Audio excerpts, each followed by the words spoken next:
Kisah Nabi Yusuf yang dibuang saudaranya ke dalam sumur sewaktu kecil. Saat kecil, Nabi Yusuf pernah dibuang saudaranya ke dalam sumur kering di tengah padang pasir. Saudara-saudaranya cemburu karena ayahnya yaitu Nabi Yakub lebih menyayangi Nabi Yusuf dan sering memberikan perhatian khusus padanya. Mereka merasa iri dan tidak ingin Yusuf kecil mendapatkan perhatian tersebut. Pada suatu hari, Nabi Yusuf kecil dan para saudaranya meminta izin ke ayahnya untuk pergi mengembala ke sebuah tempat yang jauh dari rumah mereka. Ketika sampai di tempat itu, saudara-saudaranya pun merencanakan untuk membunuh Nabi Yusuf. Tetapi Ruben, kakak sulung Nabi Yusuf, mencegahnya dan mereka memutuskan untuk membuang Yusuf kecil ke sebuah sumur. Mereka membuang Yusuf kecil ke dalam sumur kering yang kemudian menjadi tempat di mana ia ditinggalkan sendirian. Saudara-saudaranya berbohong kepada ayahnya bahwa Yusuf kecil telah dimakan serigala saat mengembala. Setelah dibuang, Nabi Yusuf kemudian ditemukan oleh kafilah yang sedang lewat dan mencari air. Karena melihat wajah Yusuf kecil yang begitu indah, mereka pun mengambil Nabi Yusuf kecil dan menjualnya ke Mesir. Ketika di Mesir, Nabi Yusuf dijadikan anak angkat sekaligus untuk melayani kebutuhan di rumah seorang pembesar kerajaan di Mesir. Pasangan Kitfir dan Zulaikha sangat menyayanginya akibat ketampanan yang ia miliki.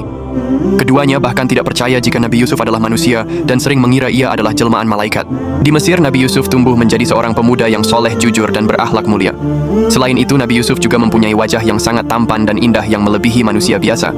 Ketampanan Nabi Yusuf begitu menakjubkan hingga membuat para wanita yang melihatnya merasa kagum dan bahkan tak sadar melukai jari-jari mereka karena terpanah melihat wajahnya. Bahkan ibu angkatnya pun yaitu Zulaikha sangat terkagum-kagum melihat ketampanan Nabi Yusuf dan diam-diam menyukainya. Dikisahkan bahwa ketampanan Nabi Yusuf itu tak tertandingi oleh manusia manapun di dunia. Hingga suatu hari ketika Kitfir sedang tidak berada di rumah, ibu angkat Nabi Yusuf yaitu Zulaikha mencoba menggodanya. Zulaikha merupakan perempuan cantik berkedudukan tinggi dan kaya raya. Namun matanya dibutakan oleh ketampanan yang dimiliki Nabi Yusuf. Ia memanggil Nabi Yusuf ke dalam kamarnya, lalu mencoba memaksa Nabi Yusuf untuk berhubungan dengannya. Zulaikha melepas bajunya dan memperlihatkan tubuhnya. Namun karena imannya yang kuat, Nabi Yusuf jelas menolaknya.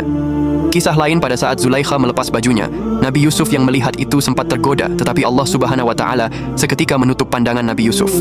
Nabi Yusuf kemudian menghindar dan mencoba berlari keluar kamar tersebut. Namun ketika sampai di depan pintu kamar, Zulaikha menahannya dan menarik bajunya hingga baju Nabi Yusuf pun robek. Bersamaan dengan itu, Kitfir pun muncul di depan pintu dan melihat kejadian itu. Seketika Zulaikha pura-pura menangis dan menuduh Nabi Yusuf ingin menodainya.